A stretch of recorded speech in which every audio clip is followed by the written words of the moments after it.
Hi, Anna. How's it going? Not too bad. I haven't seen you for some time. What have you been doing lately, Jason? Same as usual. I'm still busy with my work. You know, working in one of the world's top 500 companies is quite demanding. How long have you been working in this company? Over 2 years. Are you satisfied with your present job? Yes, I am quite pleased with it. I have a big office, some helpful colleagues, and an open-minded boss. There is nothing to complain about. It seems that you have a lot of fun at work. Yes, it's just what I wanted from work. You are really lucky. You don't look very cheerful. What's the matter, Jack? Oh, nothing special, Jane. I'm just a bit fed up. With your job? Aren't you satisfied with your present work? No, I'm under a lot of pressure at work. My boss always wants me to increase sales. Sometimes the sales goal is almost impossible to achieve. I'm not pleased with it. I used to feel stressed out like you, but I managed to find some time to jog every morning. It did work. Maybe I should try it. But you know, I am very busy. The work here is really tiring. Cheer up. Maybe being busy means there are more opportunities for a promotion. I hope so. But Miss Green, my boss, enjoys picking on me. I really can't stand it. Stop dwelling on it. Think about the positive side of your work, and you will feel better then. There are various kinds of jobs in the world, such as writing, nursing, teaching, and engineering. But different people choose different jobs as their ideal careers. This is because everyone has his own interest. As for me, I have made up my mind to be a teacher. I choose to do so mainly for 3 reasons. Firstly, I like the pace of the academic calendar.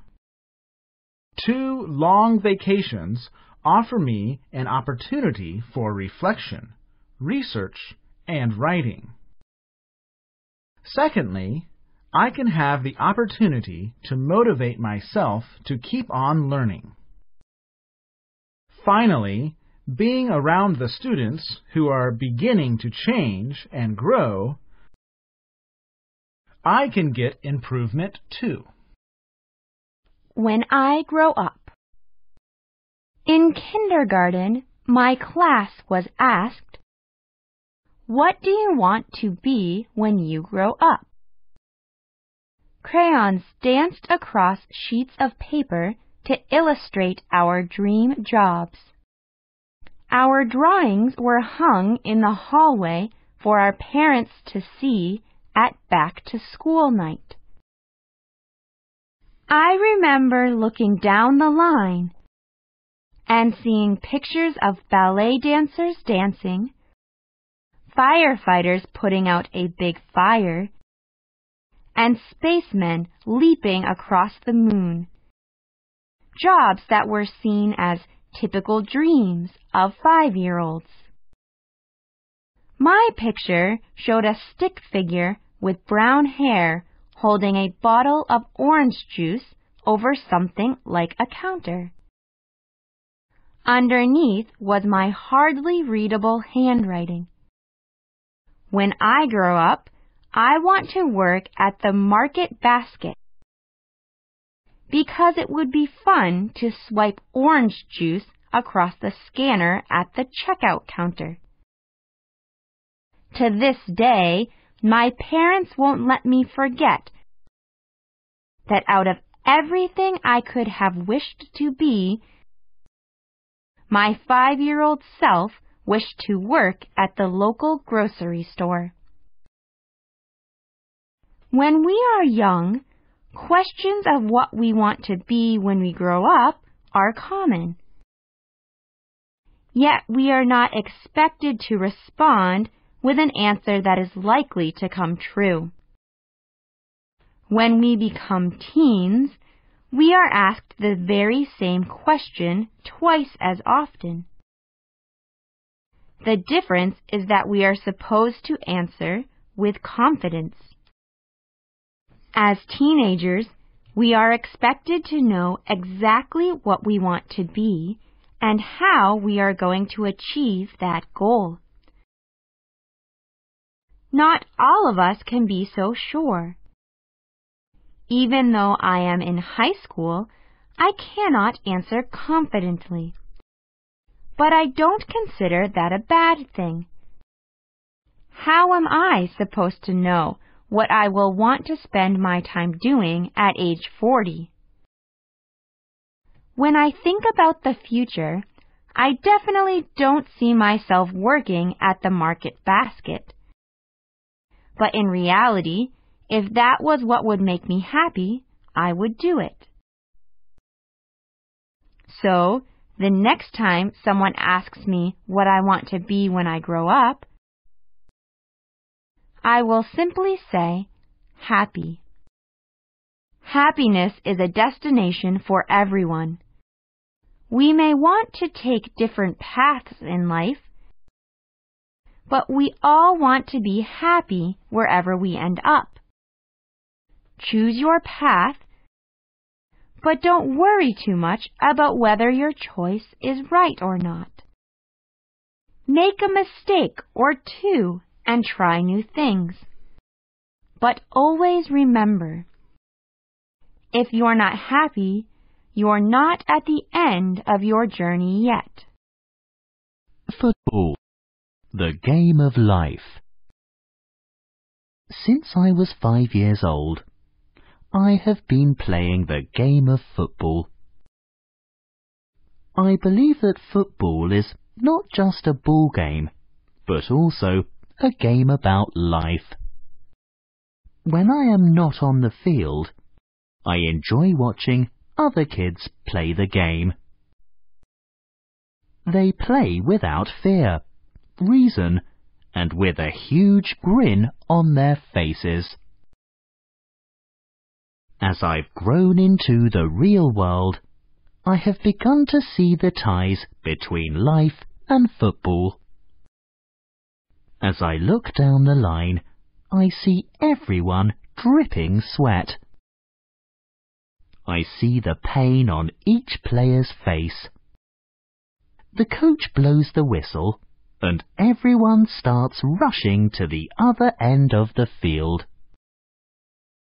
When things get hard, like what we experience in our workouts, there is no giving up.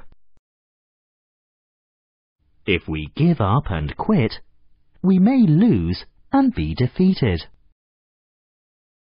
This applies to the real world as well. If you lose your job, you have to go out and find a new one because you have to pay the bills. You can't quit because you will end up with nothing. Life isn't always fun, and it can be extremely hard. Whether it is holding the state championship or getting a promotion, hard work always reaps rewards. To be successful in football, you need to come together and be a team. You can't run forward if someone doesn't run back. You can't pass if there is nobody to pass to. You can't win if there is no team. You all have to work together, no matter what your differences may be. This teamwork can be applied in the exact same way to your career. You will need to rely on co-workers to do their part, while you do yours, coming together to get the job done. Now, you and your partners have faith in each other, and this faith will do great things. Football is all about building and relying on relationships with others. Through all the blood, sweat and tears you and your teammates have gone through, you now have a strong friendship that could last a lifetime. You have learned to trust each other. You know they will do anything for you, and you would do the same for them. Football gets a lot of attention for the stars and the teams. But in my eyes, it is more than that.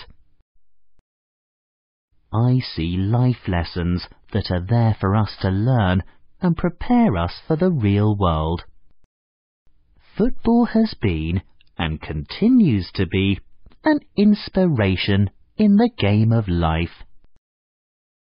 Oh dear, I'm tired. I can't walk any farther. Let's go to the restaurant across the street and get something to eat, okay? Where does the conversation most probably take place? Dear, I feel hungry now. How about you? So do I. Let me call room service. Hello, room service. Please send a menu to room 320 right away. Where does the conversation most probably take place? I'll have the steak, French fries, and let's see, chocolate ice cream for dessert. Oh, you know, these things will ruin your health. Too much fat and sugar. How about ordering some vegetables and fruit instead? Where does the conversation most probably take place? Excuse me, I'm looking for the emergency room. I thought it was on the first floor. It is. This is the basement. Take the elevator one flight up and turn left. Where does the conversation most probably take place?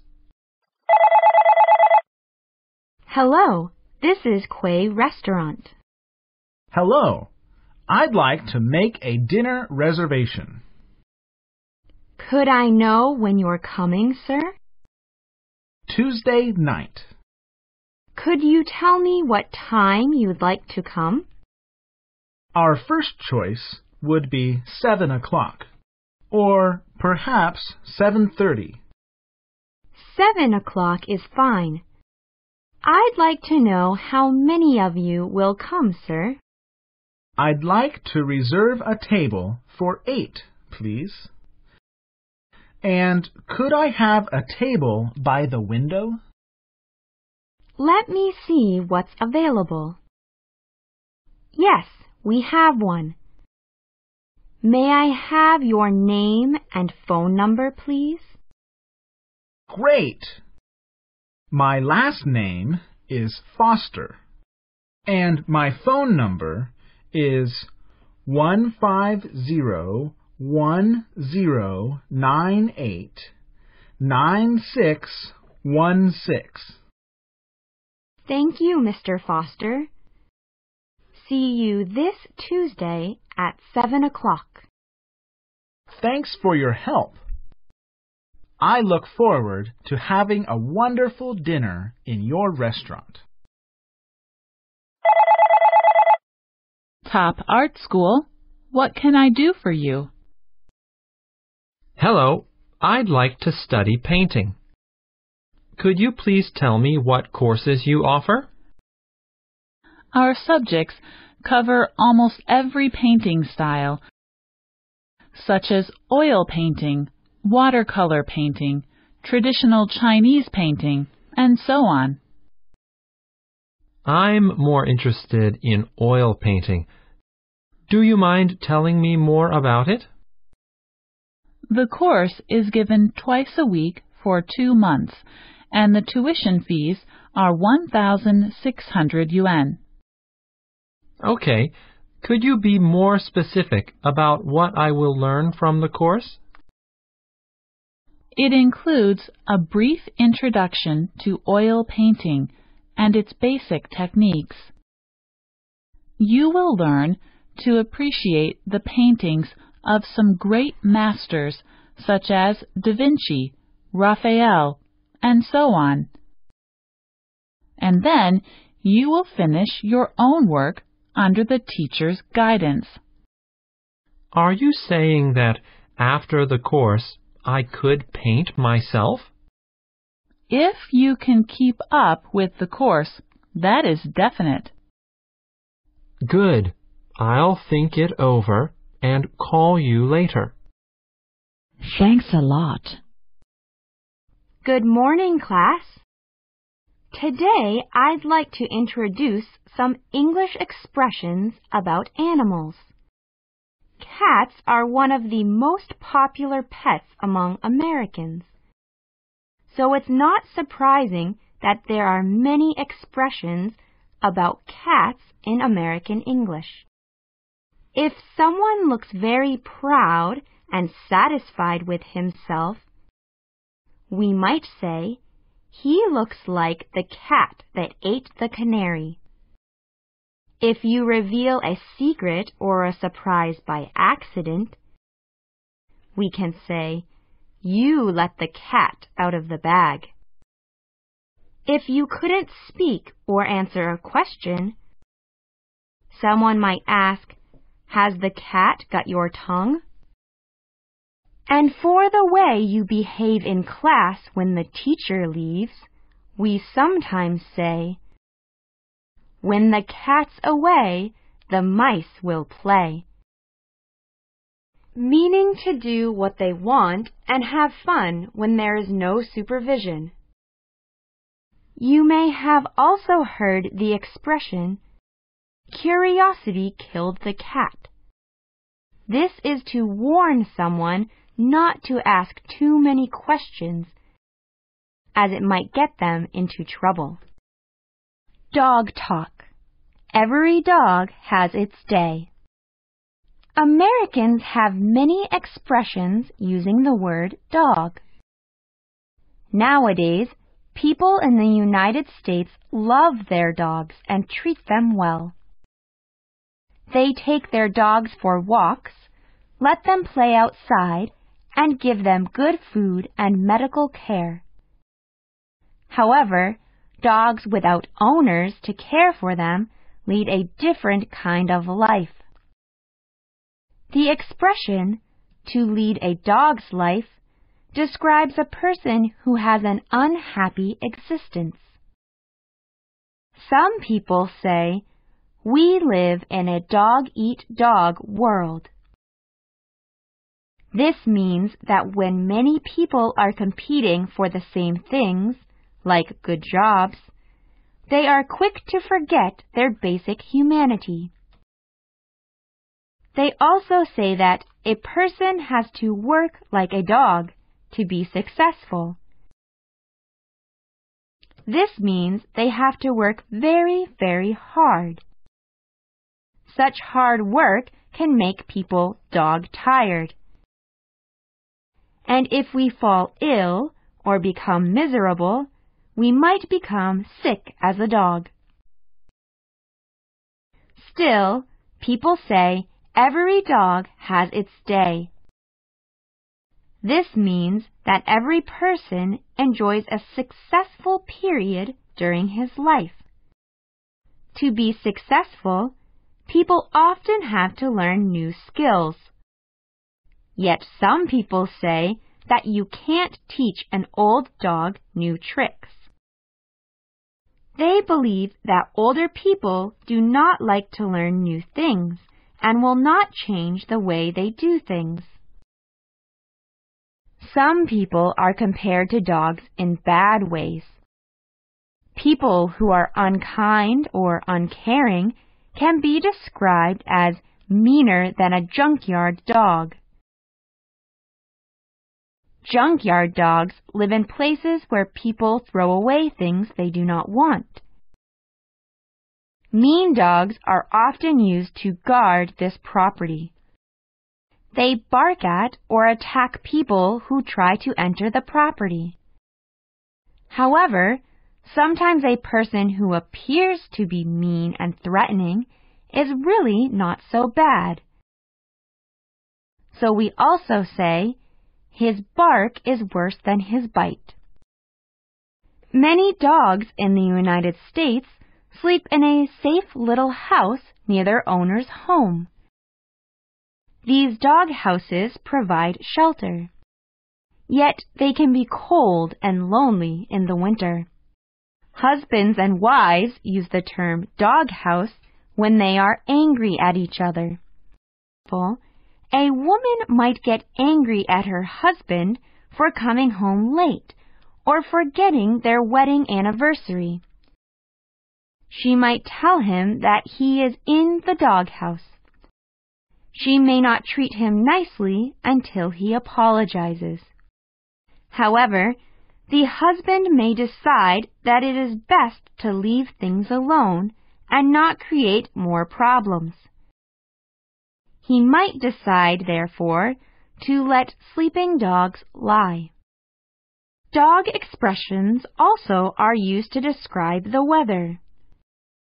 The dog days of summer are the hottest days of the year. And if a rainstorm comes, we might say it's raining cats and dogs. Dog expressions abound in all cultures, reflecting all aspects of our humanity, for good or ill, suggesting our close relationship with a creature also called man's best friend. Chinese fish paintings. The words for fish and abundance are pronounced the same in Chinese, 鱼. So, fish in Chinese culture symbolize wealth. Fish also symbolize harmony, happy marriage, and reproduction because they multiply rapidly and sometimes swim in pairs. Chinese folk stories say people placed messages in the bodies of fish to communicate with others at a distance. And thus, fish have come to represent communication with a distant friend or loved one. The most popular fish image found in Chinese art and culture is that of the carp. The carp has many symbolic values within Chinese culture. The scales and whiskers of the carp are similar to those of the dragon, a great symbol of power in China. So the carp is also regarded as a symbol of power. Besides, some people believe that the carp also symbolizes good luck. At the spring festival, lucky money is sometimes given out in red envelopes with a carp or other symbols of long life, like pine trees, printed on them. In this painting, 4 goldfish sink to the bottom among green water plants in the clear water. 2 of the fish have their backs toward the viewer, and the other 2 have their undersides shown. Although we can't see the quick movement of real-life goldfish, and the artist refuses to follow the convention by painting the underside of fish, the charm of the goldfish stands out. You are not fish. How would you know the happiness of fish? This famous statement came from a discussion between Zhuangzi and Huizi. The point is that people might have their own fun, which others cannot appreciate. Yun Shouping liked to paint water life on this theme. In this work, fallen flowers attract a school of fish chasing after them. The fish are beautiful, free, and relaxed. The water plants are half visible, providing enough space for the activities of the fish. The use of boneless techniques makes the swimming fish seem more real. The technique of painting flowers and birds from life was already quite sophisticated in the 2 Song dynasties, and it became further developed in the hands of Yun Shouping. In Miao Fu's painting, a huge carp shakes its head and moves its tail in the water, relaxed and pleased with itself, looking down on the smaller fish. The carp is considered the dragon reborn in Chinese folk stories, and brings happiness and wealth to people. The painter makes this carp the king of the water. In fact, he is praising the emperor's nobility and generosity in a subtle way. What more would one expect of a court painter? Hi, Lucy.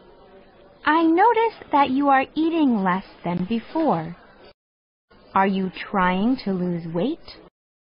Right, Annie. I'm particularly anxious about my weight these days. But you've really got no need to worry about it. You look very slim. Actually, there will be a party in 1 month, and I want to fit into my dress and look nice in it. Oh, I see. But I just can't imagine how I can get into shape and fit into the dress in such a short time. Look at my body.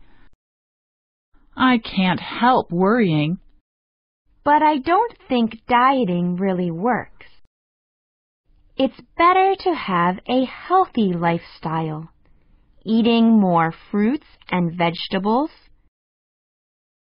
drinking lots of water, and hitting the gym as often as possible. That's what works for me. Cool.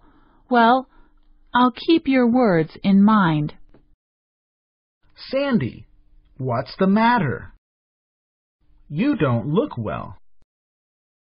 Oh, Joe, I'm worried about my homework. What is it? Is it very difficult to do? At least it's not easy for me.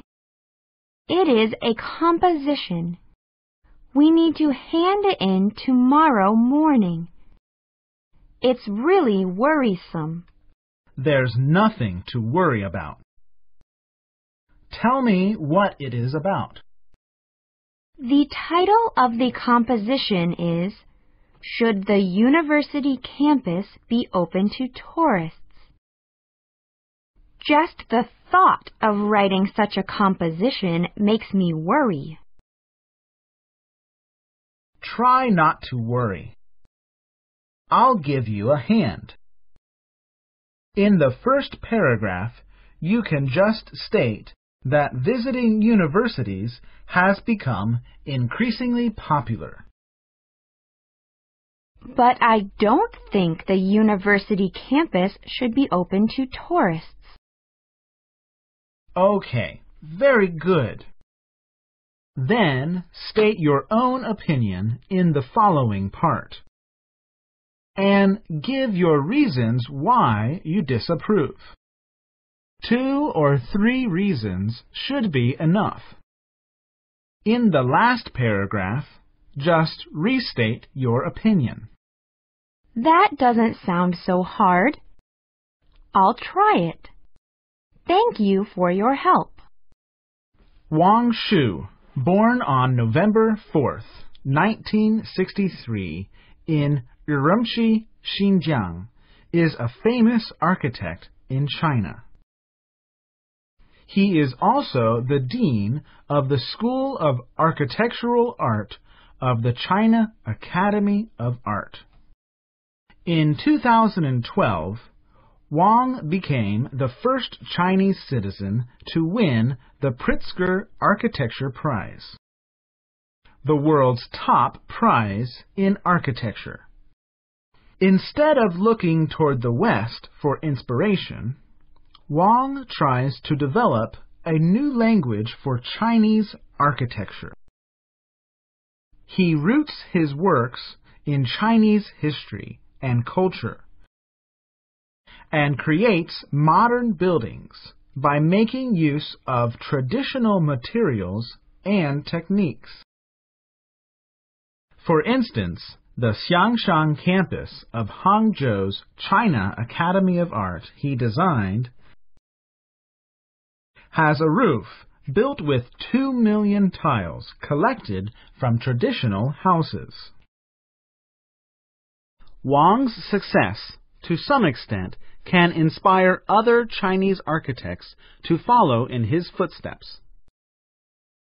Chinese architect wins major prize.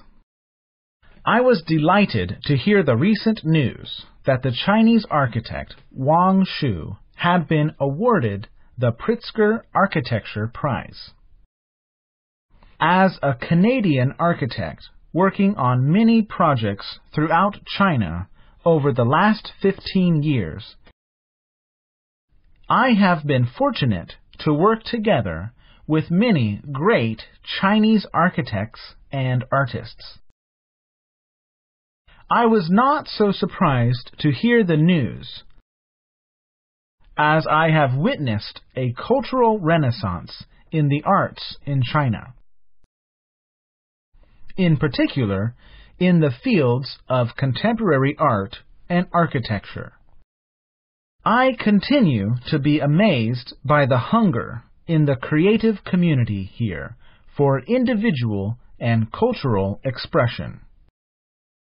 Walking through Beijing's 798 Art District, you can almost feel an energy in contemporary art and culture. I think the award is also timely, as we witness the coming home of a highly educated generation of Chinese architects. They have learned their craft both abroad and in China. This generation no longer needs to envy foreign architects for designing leading projects in their homeland.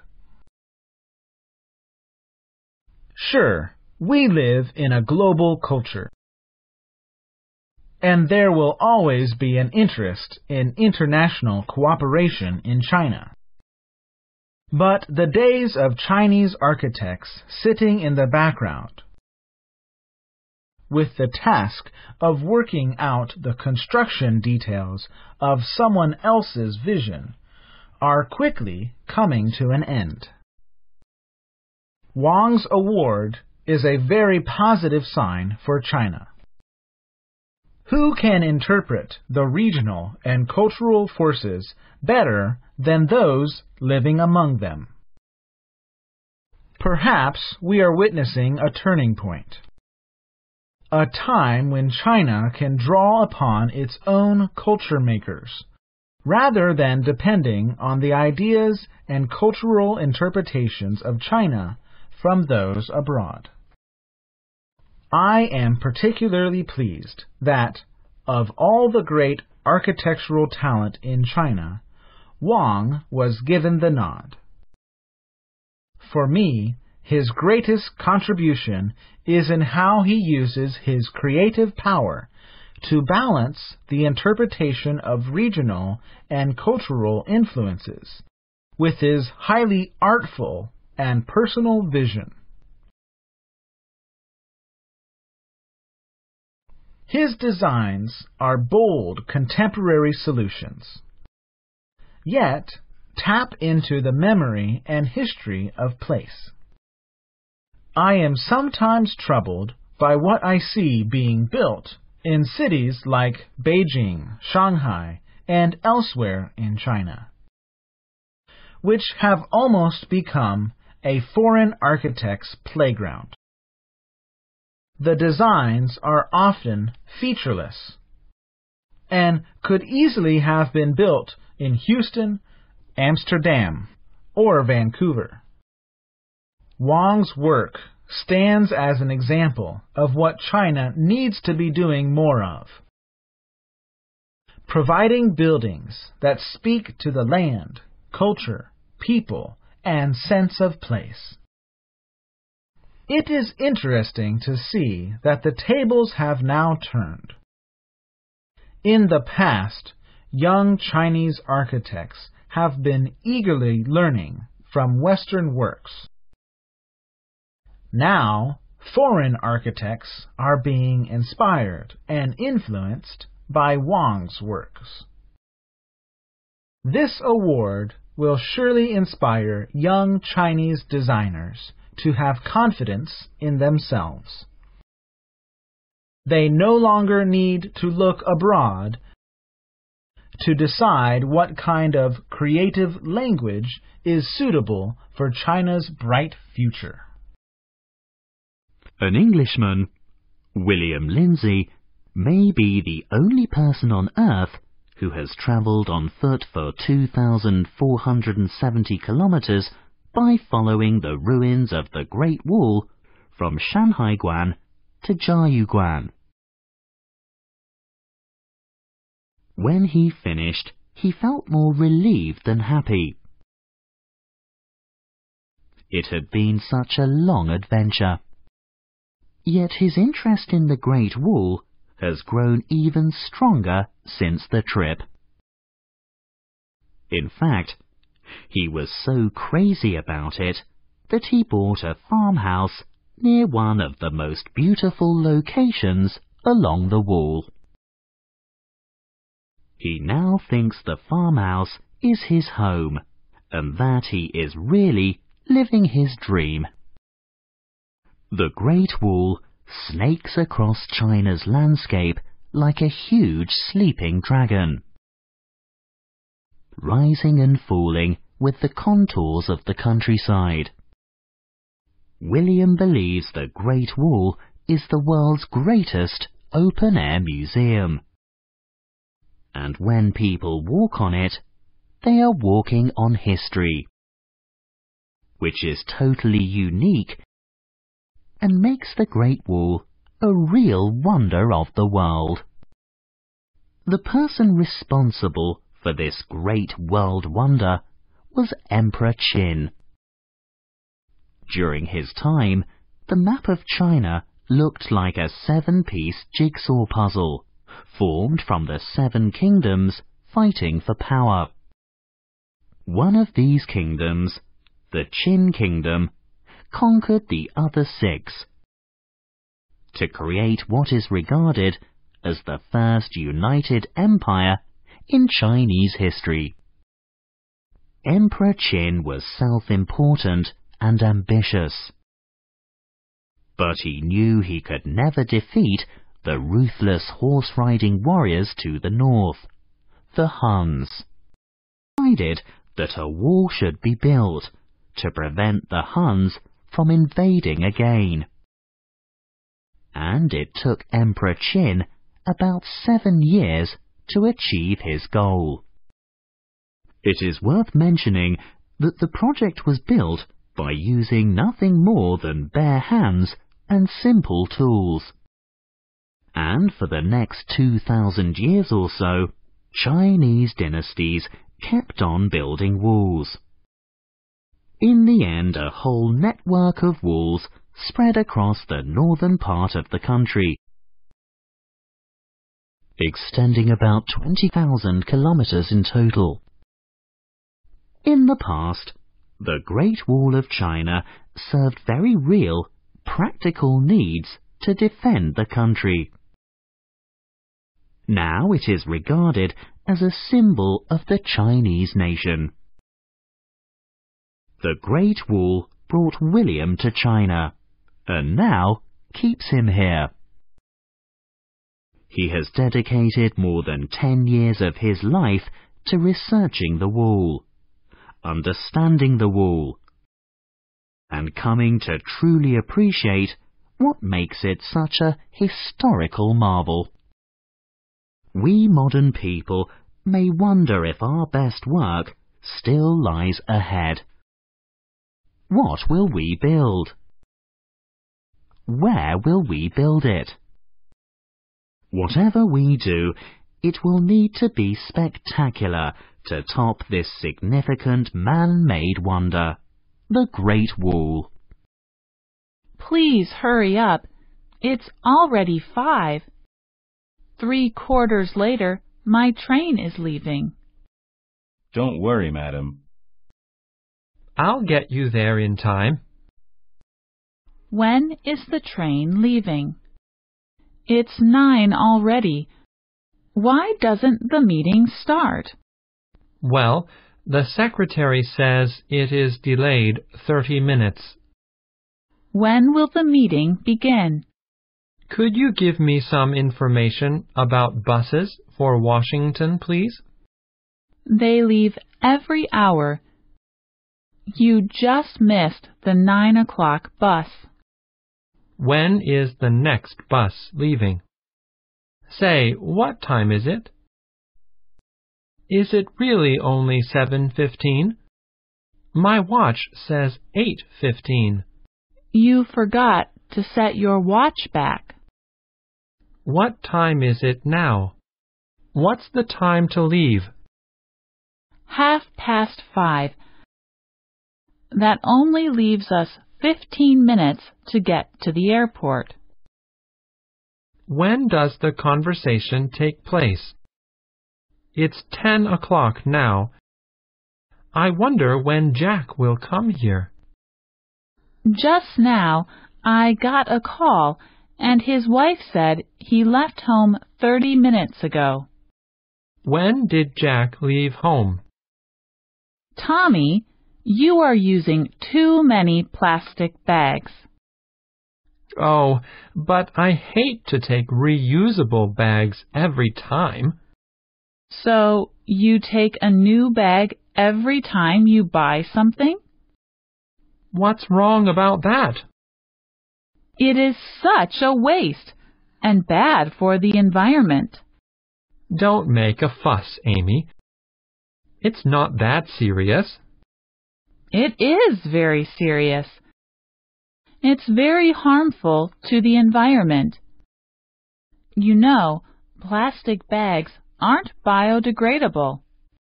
I'm supposed to bring my own bag every time I go shopping? You got it. It's everyone's duty to protect the environment. Hi, John.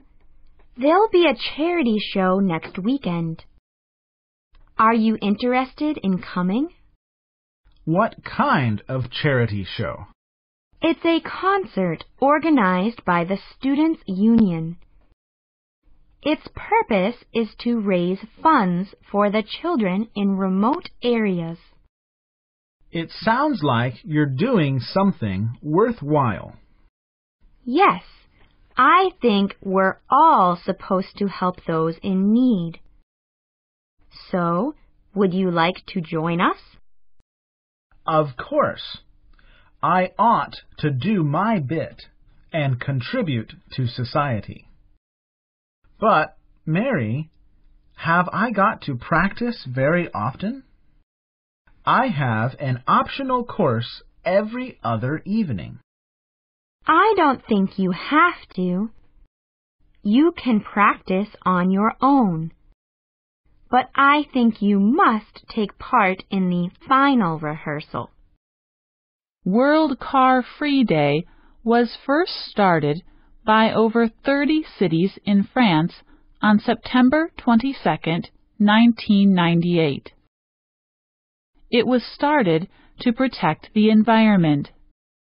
By now, more than 1,000 cities around the world have had a car-free day. The first car-free day in China was in Chengdu in 2001. Other cities, including Taipei, Shanghai, and Wuhan, also support the day.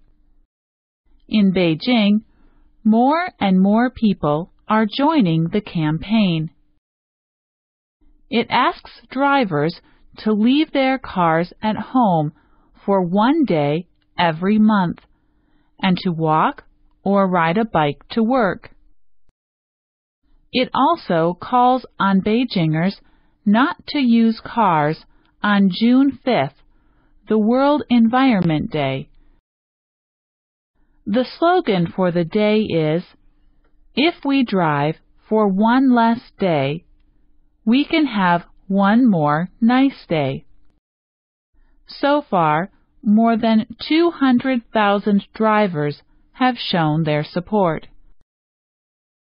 They say, "We can't control the weather, but we can choose not to drive. We must do more for Car-Free Day."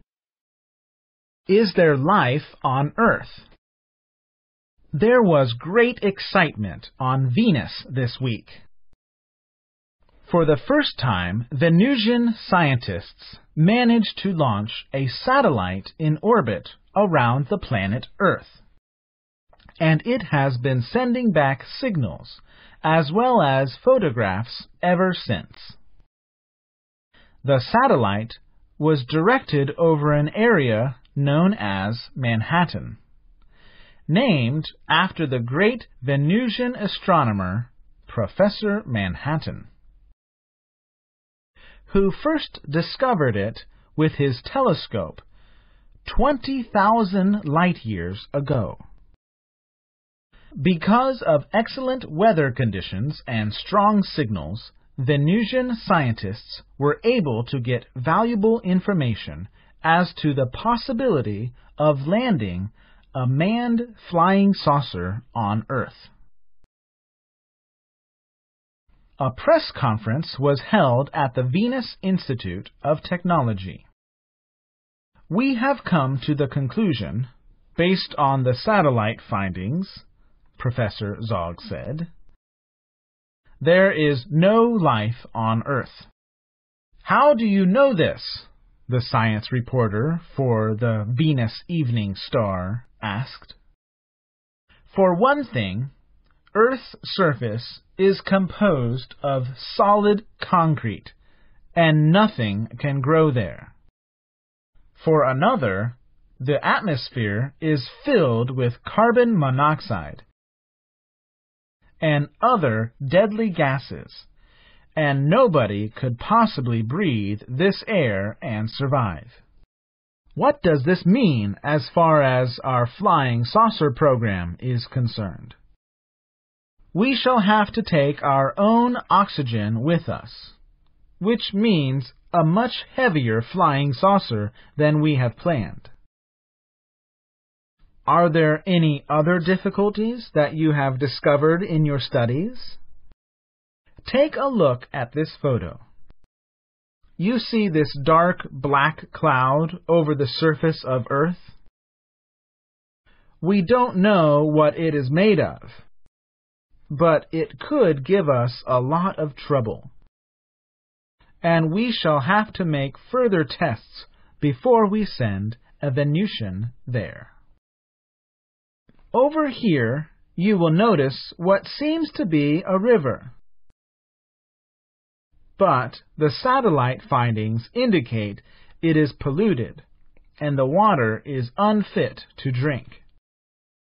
This means we shall have to carry our own water, which will add even greater weight to the saucer.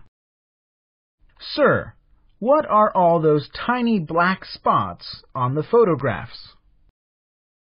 We're not certain. They seem to be metal particles that move along certain paths. They give off gases, make noise, and keep crashing into each other. There are so many of these paths and so many metal particles that they are quite likely to get smashed when we land a flying saucer. What are those pointed objects sticking up? They are tall buildings that give off light at night. Professor Glom has named them skyscrapers, since they seem to be scraping the skies. If all you say is true, won't this set back the flying saucer program several years? Yes, but we shall proceed as soon as the grub stake gives us the added funds. Professor Zog, why are we spending billions and billions of Venusian dollars to land a flying saucer on Earth when there is no life there? Because if we Venusians can learn to breathe in the Earth's atmosphere, then we can surely live anywhere in the universe. Vienna Vegetable Orchestra.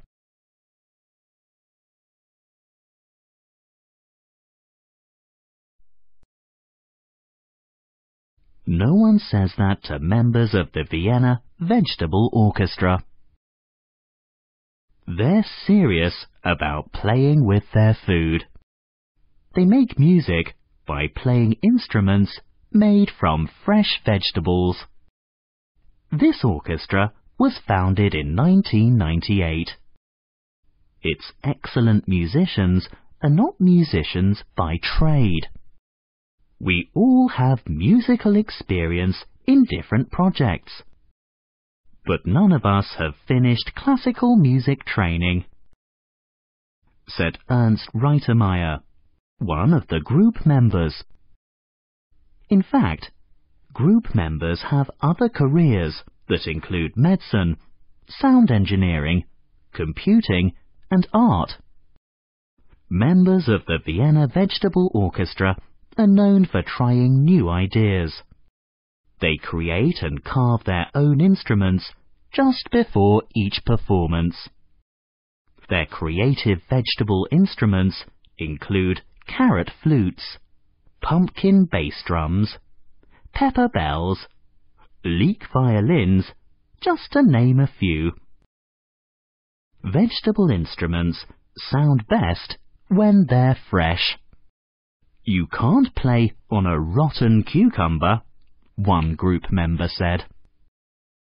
Piringer, another group member, estimates that they need about 70 kilograms, about 155 pounds, of fresh vegetables for each concert. The vegetables are prepared just as your mum or dad would at home, with a basic kitchen knife, though sometimes the musicians use a hand drill. But you wouldn't find these special vegetable instruments on your dinner plate. The simplest instrument is a plain tomato, which can be pressed flat and squeezed together to make a special musical sound. More complicated instruments include the cucumber phone. Made from a hollowed-out cucumber with finger holes, this unique instrument has a mouthpiece made of a carrot and a pepper on the end. It's hard to imagine that instruments made of vegetables could really make music, but they do. They make sounds that can't be easily produced by other instruments. Sometimes they sound like animals. At other times, the vegetables make abstract sounds. Whirs, clicks and beeps that sound like music of the future. Audiences all over Europe come to hear the veggies play. The orchestra tours in Belgium, the Netherlands, Sweden and the United Kingdom.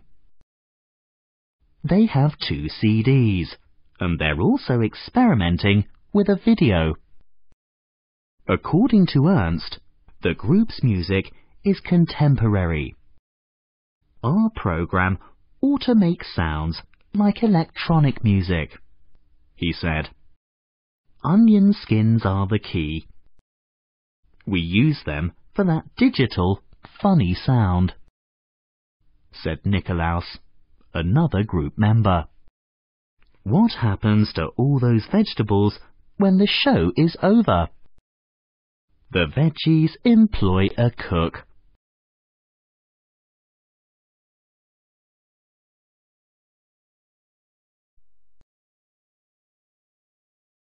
It's the perfect ending to an entertaining performance. I really feel nervous about facing so many people.